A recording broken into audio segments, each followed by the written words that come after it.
So let's just say the three of us together, we have made a lot of effort to get to know one another and to get to know each other's particularities. We've created trust and safety in our environment where, one of us could show up and just say, I am having a really off day. Or, you know what, I'm really emotional today, or something happened, right? Or something is really tense in another part of my life. And therefore, here's how I'm showing up. I might be a little bit more short. I kind of just really want to focus, or I just don't really even want to talk about that, whatever that might be, right? Like all those things are the tools through which we are trying to help navigate away from potential situations of conflict or misunderstanding.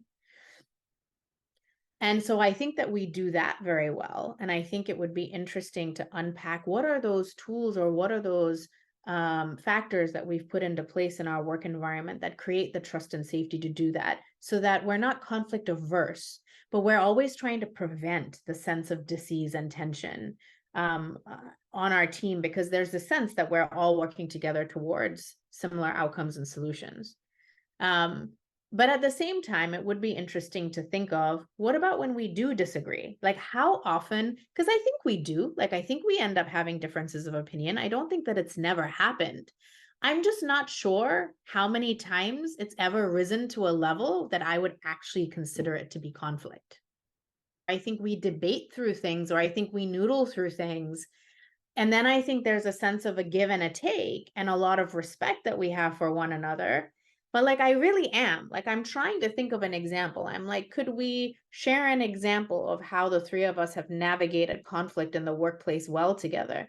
But if I'm honest, a lot of my examples around that tend to come, from other work environments, and they tend to be either that somebody else perceived or understood my intentions around something differently than I had actually intended, or someone had a difference of opinion with me but didn't actually raise it right away, and so then it went on for a long time and it became just, more tense and unpleasant than it needed to be. I think that the passive aggressive and the microaggressions are what ends up playing up so much more in workplaces than like outright conflict and confrontation. Like I think that there's this sense of like not even being allowed to do that unless you have one of these really, explosive supervisors or leaders who feels like they can sort of like go off at any given time, and the team kind of has to just like, go along with that. But I wouldn't even consider that to be conflict, because to me, in conflict, you have to have parties at conflict with one another, not just one person expressing frustration or displeasure or or disappointment, right? Which I think that happens still quite often, where you have superior supervisors who sort of like, come down kind of hard on their team, or like, just might not manage the stress or anxiety that they're feeling about certain workflows or outcomes very well.